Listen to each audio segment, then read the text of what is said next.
So, Tom, thank you very, very much for agreeing to do this. I've been interviewing people who I have found interesting or admirable, about over the years, and you're part of a list of people that I've enjoyed speaking to in the past, and I thought you'd be good value today. But I wondered if you would introduce yourself a little bit for those who might not have met you. Yep, my name is Tom Brown. I am married with 3 grown-up children, 2 boys and a girl. My wife's name is Jane. I'm a retired consultant psychiatrist. I'm a Christian. I'm an elder at St Michael's Parish Church in Linlithgow. Anything else you want me to expand on, you just ask away. That sounds pretty good. It's particularly the psychiatry part that I think we might focus on today, and you're still involved in working with people with mental health issues, is that correct? Not very much. I'm still in the medical register, but I no longer have a license to practice. I suppose I kind of stopped. I gave up my license to practice for reasons that I won't bore you with. About 18 months, 2 years ago, I'm still involved with a charity called Quiet Waters in Camelin near Falkirk, which provides counselling services, and I'm actually still chair of the Royal College of the retired psychiatrists group of the Scottish Royal College of Psychiatrists. I still chair that group. We still meet twice a year. We like to kind of see each other, and we do have a scientific meeting twice a year. So I'm kind of still involved, but not nearly as much as it obviously was throughout my career, and especially in the last few years, where I was very involved with the Royal College of Psychiatrists. Royal College of Psychiatrists is a kind of a body, a collective, or? Yeah, it's a professional body, and it sets the standards and the postgraduate exams that you need to pass to become a psychiatrist, to train in psychiatry. It oversees these. It also acts as a kind of a conduit between the profession and government and policy makers. So it's got a big role there, and it's got a big role in education and training of young psychiatrists. And in fact, in young doctors, because lots of doctors do psychiatry as part of their general training these days, more than before, which is a good thing. Is it quite a popular area of medicine, or I don't know much about it from that point of view? Not particularly, David. It's funny you should ask that. I'm probably the right person to ask, because for the last year of my working life and for the first 4 years thereafter, I was the recruitment lead for the Royal College of Psychiatrists in the UK.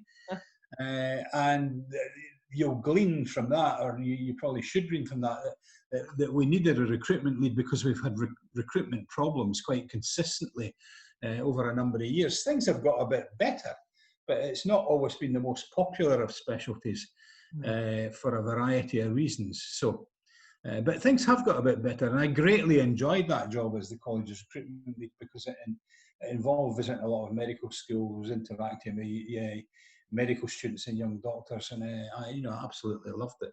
And a lot of very able people did come into psychiatry and are coming into psychiatry. Yeah. Well, I mean, we've never had the queues at the door like specialties like surgery, for example, have traditionally had. Certainly. Yeah. Have you got? Well, it might not be helpful for you to tell me, but are there reasons for that? Do you think? Why would it be less popular? I think there are a number of reasons. I think there are some misperceptions about it. One is that it's a bit woollier than other specialties and less scientific, and that doesn't appeal to some medical students. It's not actually true. Another big misperception is that we don't have any effective treatments. And again, that's demonstrably not the case. And thirdly, I think there are reasons that have to do with stigma. The stigma that principally attracts to our patients with mental illness also sticks to the doctors a wee bit as well. Yeah.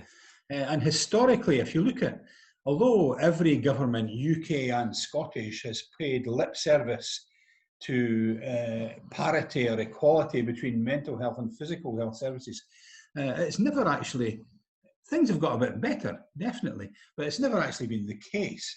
that parity has existed. And all through my career, there have been policies related to trying to make that happen, but it's not quite come off. And that also affects recruitment. If the service is perceived as being less well-resourced.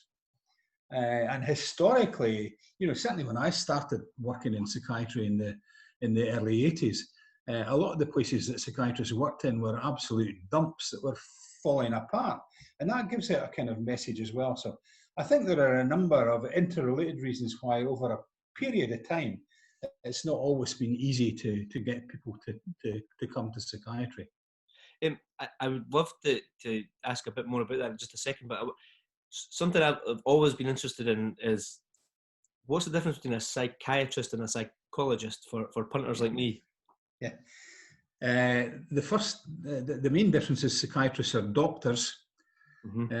And a number of surveys show that quite a lot of the public don't actually realise that. So psychiatrists are medically trained, they can prescribe. In reality, there is a big overlap in the kind of people that psychiatrists and clinical psychologists deal with. But the psychologists mainly offer psychological therapies to patients. Some psychiatrists do, but not all psychiatrists would be trained in the delivering of a psychological therapy. It happens to be that I am, but quite a lot are not.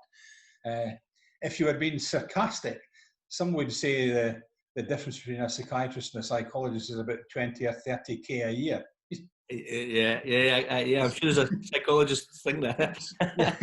So with some justification, because to be fair, they've got a very demanding and prolonged training, and it's a very competitive profession as well, as is medicine, of course, but it is. So psychologists wouldn't be prescribing medicine, but psychiatrists don't only prescribe; they may also do other things. That's correct. Though interestingly, there have been debates about letting psychologists prescribe medicine under certain circumstances. As you probably know, nurses can now under certain I didn't know that, right? Under certain restricted circumstances, and it's restricted what they can prescribe. So it will be interesting to see the way that moves, and whether the differences between us become even more blurred. I'm glad you mentioned the funding thing. I've interviewed Peter White in the last year. And yes, I saw your interview with Peter. I know Peter, and I actually watched your interview with him. And Peter's been passionate about mental health things throughout his life. Yeah. And that was, I was speaking to him about, he would always be almost a lone voice for a long time on the floor of the General Assembly, asking them to encourage the government to turn their resources towards it, and I agree. It's funny. Peter's been a great friend of psychiatry, and he's somebody who I've got a lot of time for, as you probably know. Absolutely, and I think that I'm not silent about having had personal experience of mental health issues, but I'm also interested in a general sense about the figures I hear popularly about, especially men in Scotland, but in general, like the poor mental health in our nation. It then surprises me that funding might not go towards that. Can you think of reasons why mental health is poor in Scotland, and especially among men? Oh, I mean, the reasons are pretty complex, and they probably start fairly early on. And there's quite strong links between deprivation, both physical and emotional, and mental health. So I think the reasons are always going to be multifaceted. And they're always going to embrace a variety of biological, psychological, social factors. So it's a bit complicated, and the inadequate service provision in some areas in particular doesn't help that. I mean, it's an interesting thing. If you look at charitable givings, I mean, the charities that get piles of cash are cancer charities and children's charities. And I haven't looked at this in the last few years, but certainly for many, many years, the UK public, including the Scottish public, gave more to animals charities than to mental health charities. Wow. So it is a big issue. I mean, probably about 20 years ago now, I was kind of peripherally involved in a study looking at depression in cancer patients. And there's quite strong links between physical illness and mental illness as well, which might be a partial answer to your question about Scotland, given the state of our physical health as well. But I was involved peripherally in this study about 20 years ago, and it was a study that was aiming to provide a treatment intervention for folk with cancer and depressive illness. And I went to a meeting that the guy who was running the study had, because I was going to be his Glasgow liaison person. I went to a meeting with cancer research. This would be back about 2002, maybe 2003. And they asked him how much he would need for the study. And it was a couple of £1 million. And they didn't blink. And at that point, Cancer Research UK was raising over £1 million a day. Wow. And it still is. I checked that out recently. Wow. So the giving to charities kind of reflects the priorities in people's heads for these things. Though I have to say, I think the status of mental health and mental illness problems has improved recently. And just before I gave up this recruitment job with the Royal College of Psychiatrists, one of the things we wanted to tap into was what young people thought about mental illness and mental health. And there's an agency in England, a wing of the government, as it were, that has the email addresses of every school child in England and Wales. Wow. So we sent out a survey to them all. I think it was within certain years. And I was quite heartened by the responses. There is no way that they were as prejudiced as our generation, as their parents' generation was, and they were much more in touch with the need for people, for promotion of good mental health, for promotion of good services to treat mental illness. So that gave me a wee bit of hope that the generation coming up might show us up in that respect, David. That's interesting. Anecdotally, that I've found similar. I was surprised to, when I've gone into college maybe in Perth and spoken to young people, and again, they're much more candid about the realities that they face and happy to talk about stuff, and unashamedly, which is great. Yeah. The Scottish thing, I mean, apart from our poor general physical health and diet and all these other things, I mean, is there any truth to the latitudinal stuff about being further north, or are there things like that can affect us environmentally? Or I think it's again, it's a complicated question, and if you ask psychiatrists, for example, about seasonal affective disorder, which would, whose existence would support that hypothesis, there's a range of opinions, and there certainly are, there's a body of opinion within psychiatry that a distinctive seasonal affective disorder doesn't exist. There's a body of opinion that it does, but it's a kind of controversial area. So I don't think it's black and white. No, I mean, like there are things that are related to latitude, like multiple sclerosis, for example, is clearly related to latitude. And Scotland's got one of the highest incidences in the world, particularly up in Orkney and Shetland. So the notion that things can be related to that is plausible. Yeah, but it's a bit the waters are a bit muddier with relation to things like depression. The other thing I would wonder about is people talk about social media having an impact on mental health and all this kind of stuff. But do we really know? Do we have evidence that modern or postmodern life is worse for your mental health than previous generations? You're probably asking the wrong question, because I couldn't give you an authoritative answer to that. It's not something that I have expert knowledge of, David, so it might be wrong for me to give you an answer. The only thing I will say to you is one of the last things I did before I kind of properly retired, if you want, was I chaired organised a conference for medical students who were interested in psychiatry from all over the UK, and part of that was a debate on precisely what you're asking me, between people who did have more expertise, and was in terms of mental health, was social media a good thing or was it a bad thing? And you know, we're talking 5 years ago now, and there'll be a lot more data than there was then. Yeah. And the vote was pretty evenly split, though interestingly for me, slightly more people thought that social media was a good thing. A good thing, interesting. The more interesting thing about the debate, I'll just chuck it in as an aside, was that they had in addition to the screen showing the debaters' slides, they had another screen where folk were allowed to tweet their opinion on what the speakers were saying. So folk could tweet, "This guy's talking absolute nonsense," and would appear on the screen. And was that an experiment to see how it affected the speaker? An experiment. It was a kind of an experiment, yeah.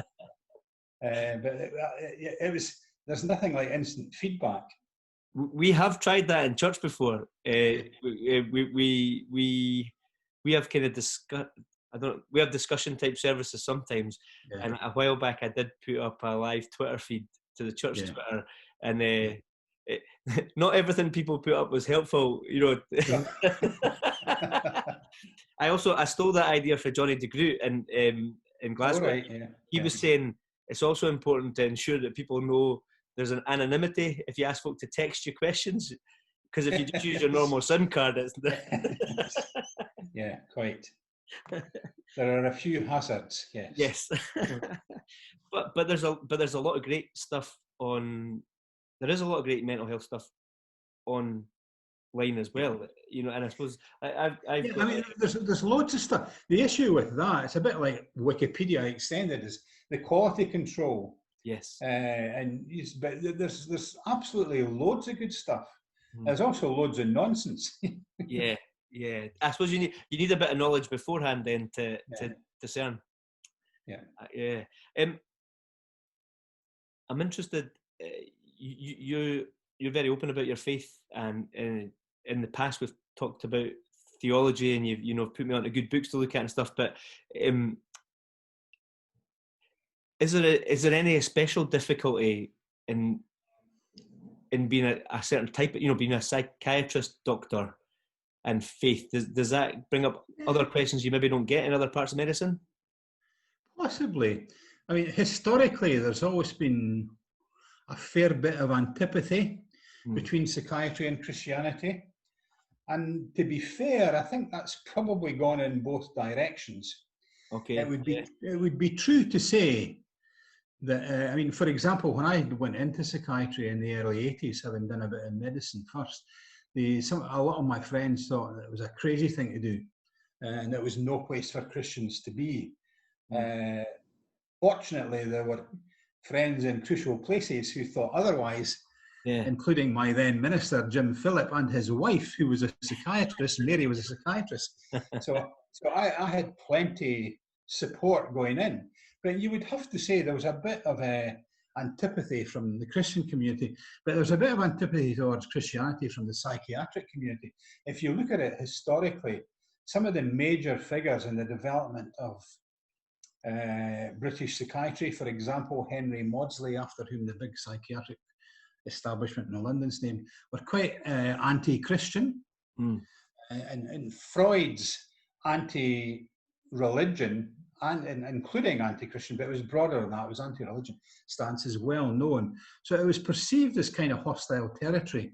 And also, when I was a medical student in the 70s and into the 80s, when I was moving into psychiatry, there was a fair bit of hostility to Christianity in some evangelical Christian circles, particularly in the USA.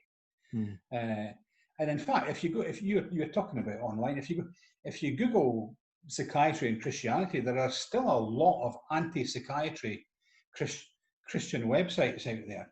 Yes. Saying things as extreme as it's not possible to be a psychiatrist and a Christian, and if you're a Christian, you shouldn't go and see a psychiatrist. Fortunately, I need to get some perspective on this. They're in the minority, but they're still out there. And certainly when I went into psychiatry, that was bigger than it is now. And when I went into psychiatry, I was only aware of a handful of psychiatrists in Scotland who were Christian. Now, that would not be the case now. There are a lot more, thank God. Yeah. There are a lot more. And I certainly, although there were some problems, I certainly felt well supported. And I felt very clear from God that was the direction in which I should be going. And if I had my time over again, I would do it again. And does it split down, you mentioned Freud, does it split down, if you're a psychiatrist that's more Jungian, are you more likely to favour faith of some sort, or does it work that way? And a lot of things have changed. When I was training in psychiatry in the early 80s, we still got dozens of lectures on Freud and Jung. The psychiatrists of today would get just about none. Really? Probably none. And some of them would be barely aware I'm being very cheeky here, who some of these big figures in psychoanalysis were. Jung was quite comfortable acknowledging the spiritual, but if you go into what Jung believed and what he thought, it's very New Agey. Yeah. It's not. He doesn't. It's not the Christian God. It's not the Jesus we know. It's very very New Agey. Why the step away in training from psychoanalysis to today?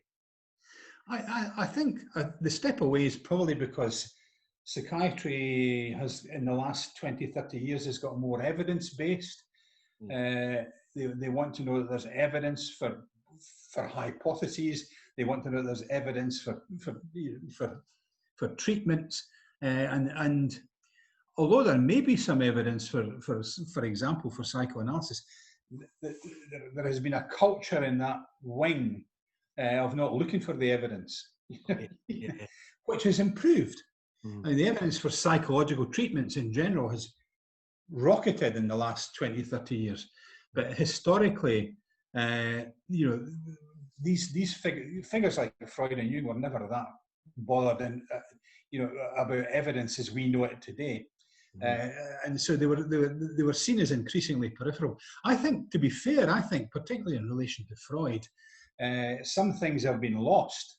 Freud had some very, very good insights, not least about what we call defense mechanisms, and also some insights into that I think hugely affect doctor-patient relationships, but how your own experience impinges on your relationship with your patient, for example. Yes. And I think all doctors, never mind all psychiatrists, need to be aware of that. So I think some things have been lost by ditching that, but there you go. But going back to your original question, there have been a number of reasons historically why things are difficult why things might be difficult for Christians in psychiatry. I would say, and this to reassure Christian friends, most Christians are probably unduly worried that a psychiatrist is going to try to undermine their faith. A psychiatrist who did try to undermine their faith would be an extremely bad psychiatrist. And most of my colleagues, even those who are not Christian at all, or even a bit anti-Christian, would not do that. They'd be pragmatic. So, for example, they would see going to church as providing very good social support, which is not the principal reason for going to church, but it certainly does provide good, or should provide good social support. And so, so they wouldn't, they wouldn't undermine somebody. Because usually, I mean, one of the hazards of being a Christian psychiatrist is everybody wants to refer people to you because they think they shouldn't be sending them to see non-Christian psychiatrists. I always try to say to them, well, wait a minute. You want to send them to the psychiatrist who's the best psychiatrist for the problem they've got. Not, just like you would with a surgeon or a physician. Yeah. But there were cases in which I thought there was a case for Christian psychiatrists, and some of them were in precisely the arena we've discussed, where there'd been a big moral dimension around sexuality, for example. One of the other reasons that some of my colleagues who were not Christians might refer people to me, and this is an interesting one, was if they couldn't decide whether someone's experience was, for example, due to psychotic illness, or was some kind of spiritual thing. So I remember just a few years before I retired, a colleague asked me to see a patient who thought that they were not quite demon possessed, but they thought that there was demonic influences in this house that they lived in. Mm-hmm. And the patient clearly had a bipolar illness, had manic depression, but there was this other dimension that she thought needed looked at, and she thought I might understand it a bit better. So and that shows colleagues up in a good light when they're prepared to, to seek your opinion and things like that. So there are exceptions to my general belief that people don't need to see a Christian psychiatrist. They sometimes do, but they're exceptions rather than the rule. I mean, I've got my own views as a pastor, but I'm interested from a psychiatrist's point of view. Is it an easy thing to differentiate between spirit, soul, psychology? Not always. I think it's not. And I mean, I think you probably remember Martin Lloyd-Jones wrote a book called Spiritual Depression. Got it on my shelf right there, yes. and someone who I admire very, very much, who's written about this, and I think it was in the Free Church Journal, is Professor Donald MacLeod. And I wasn't sure that I entirely agreed with what they were saying. Mm-hmm. And of course, Lloyd-Jones was obviously a doctor by background as well. But the kind of gist of it was, if there's a spiritual cause, it's going to be if there's not, then it might be something. I don't think it's always easy to disentangle these things. Mm-hmm. I think they're quite often multifaceted. But as a corollary of that, the approach to helping the person into reaching healing might have to be multifaceted as well. Yeah. Yes, they might need antidepressants or cognitive therapy or some other kind of therapy, but then there may need to be some kind of spiritual, specifically Christian, aspect to achieve complete healing. And occasionally I would find myself saying this to patients. I mean, one thing that used to make my heart sink as a psychiatrist was where a patient was consumed by bitterness. Yeah. And they weren't letting some grudge go, and they wondered why they weren't getting out of the bits, getting better. And I thought, well, wait, there's not that much I can do about that as a psychiatrist. Yeah, it's another dimension there, and I used to teach my trainees that as well, whether they're Christian or not. These patients are, if they're consumed by bitterness, it's a real issue that sometimes people are not prepared to forgive or to be forgiven, and to move on. They have to carry this about all their lives, and it ruins them. Yeah. Again, it's anecdotal, but in my experience, a lot of the people I see pastorally, even when it presents as a spiritual issue, often there's an underlying mental health problem. Yeah. And my own experience, personally, and from chatting to mental health professionals, is that some mental health issues accommodate to your personal circumstances. So they absolutely do. Yeah, they absolutely do. There's absolutely no doubt about that. Yeah, I think that's true. Yeah. And I think there's a number of issues there. I mean, so there are some Christians who would, who are more comfortable with seeing it as a spiritual problem, because they're a Christian, they couldn't possibly be mentally ill, because that would be a sign of weakness. Yeah. Well, I mean, to go back to the Lloyd-Jones book, it's a long time since I've read it, but as someone who was struggling... A long time since I've read it. Well, I think I was probably struggling with depression at the time when I read it, and actually it felt a lot like somebody saying, just pull your socks up, which at that point is very difficult to do when you're in that place. I certainly found that in quite a lot of Christian advice, maybe in the past, was, you know, you just need to be stronger. And the funny thing is, even as someone who's been there, sometimes when other people present the same way, that's what you feel like saying to them, and you know, it's the wrong thing. I think that's right. Talking about book, there's a chapter that I always return to. In fact, this giant of a man, in many ways, in more ways than one, died during lockdown, J.I. Packer. Yes. And I would say, if I had to talk about Christian authors who'd influenced me, C.S. Lewis would be top of the list by a distance. But if I talked about individual books, Knowing God, which I've probably read several times, I think it came out when I was a student, would be up there. And there's a chapter in Knowing God. The chapter might even have this heading. If it's not, it's what it's about. It's called That Cruel Gospel, and it's the kind of it's just what you're alluding to. You know, just a little talk with Jesus makes it right. Yeah. You know, and you're thinking, no, it doesn't. Just a little talk with Jesus might be, and it is always a good thing to do, and the right thing to do is to pray and to come together with Jesus. But the idea that it used to be my least favourite hymn when I was a wee boy, because just a little talk with Jesus makes it, and that's what that chapter in Knowing God by Packer was about. The notion that, you know, if you know, he calls it the cruel gospel, selling the gospel to people, you know, and the notion that it will solve all your problems. Yes, yeah. Not so. You mentioned Jim Phillips, and I someone asked me to write something in relation to him yesterday, so I've been thinking about him,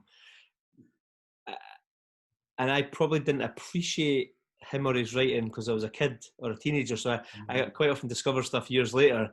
But I found in him and Willie Still's writing, whatever language they're using, I found some solace and help in the area of mental health, because they in pastoral writing they recognised a vulnerability and the issues of personality in a really deep way. Yeah, I would agree with that. I mean, Jim had a real pastor's heart. You know, he was quite a serious man, and I think some folks sometimes misinterpreted that serious as sternness, but he was the kindest and warmest man. He had a real pastor's heart, and he could get alongside people. He was a huge influence on me. I mean, a very, very wise man too. And you know, I've got, you know, quite often still now when I pray, I run through the list of people who've been important in my life and thank God for them. And of course, he's always on that list and always will be. I'm thinking back to years and years ago, I read something that Willie Still wrote, and he basically told people to relax a bit. It was, you know, in amongst a whole lot of theology, he said, some of you just need to sit down and relax a little bit and just put your weight into the chair you're sitting on. And I thought, wow. Jim would say similar things. I can remember him telling me that this bunch of students came to, I can't even remember what the issue was, but they said they were going to stay awake for 24 hours and pray about it. And he said, and I said to them, don't be stupid, you know, go and have a good sleep and a good meal, and yes, pray about it, but none of this, you know, sackcloth and ashes and, you know, 24 hours. Obviously, I'm being slightly cynical there, but you know, the point he was making, he was very good at being practical and down to earth, and you know, and he recognised that with, you know, with a bit of sleep and a bit of food and time, that they might see things a bit differently. Someone told me a story of going to him when they'd been really struggling to buy a house. You know, this is probably 30, 40 years ago, and saying, you know, do you think this is some form of attack? And his answer was, no, I think it's just difficult to buy a house in this economic climate. Yes. Which is not to belittle, I mean, really not to, I mean, one of my favourite books is his book on spiritual warfare and armour. So, you know, it's not, this is all within the context of taking seriously the demonic and all kinds of things, but just, absolutely, but not always. In that vein, there's something that we've spoken briefly before about, and I'm interested. There are the movement of mindfulness is increasingly popular, and there are certain things within it I found helpful myself. There's Christian mindfulness now, but I mean, is that something we need to worry about or to be encouraging of? Or it's an interesting one. The UK history of mindfulness is interesting, in that if you look at the early stuff in the books, they're so clearly infused with Eastern mysticism and Buddhism, and some of the guys that were flogging it were very into that. But one of the reasons it took off in the UK was because it was promoted by a guy called John Teasdale, who was a psychiatrist and a very hard-nosed neuroscientist. He ran an MRC unit in Cambridge, and they did some proper controlled trials showing that mindfulness was effective at that stage, not in treating depression, but in preventing relapse in depression. So it was something to be practiced between episodes. Now, I've spoken to Christians and Muslims about it because it's so, even if you look at the covers of some of the books that folk like John Kabat-Zinn produced, they look at they're shot on location with the Dalai Lama. So, they're absolutely shot through with that. And we had, I remember we had quite a long discussion and debate about this at a CMF conference once. And there is a view that, I mean, just because something's origins aren't Christian, I don't think we should reject it. There are lots of psychotherapies that are not Christian in origin, but there are good bits in them, common grace and all that. There is a view that you can Christianize mindfulness. And as you rightly say, David, there are lots of Christian writers who've done just that, or attempted to do just that. And one of the things that people said, I remember at that CMF debate, was that one of the things we'd lost in 20th, 21st century Christianity was the kind of meditative tradition that Christians had a lot, some Christians had a long, long while ago.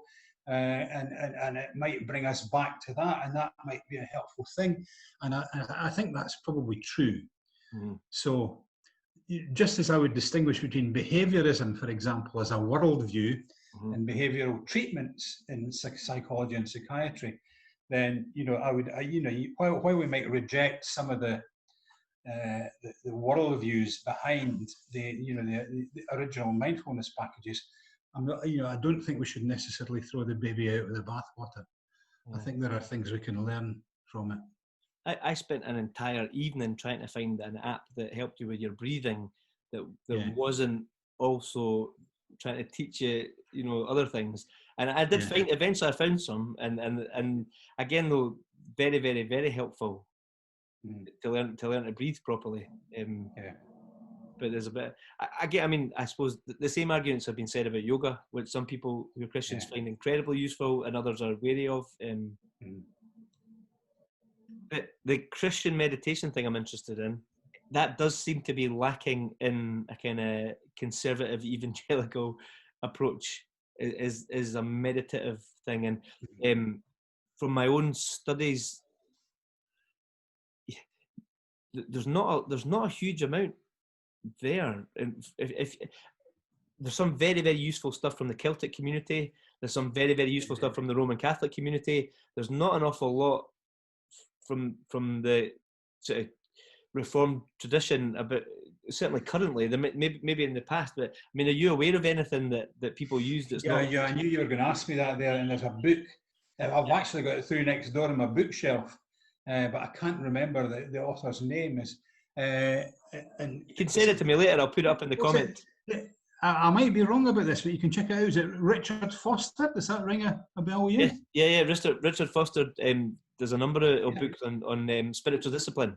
Well, he's written one on meditation. I'm pretty sure he has. Okay, thank you. Thank you so much for the time today. I've really enjoyed chatting with you. Yeah, so have I. I've enjoyed it. Yeah. And I if I keep going long enough, I might come around to round 2 with some people. So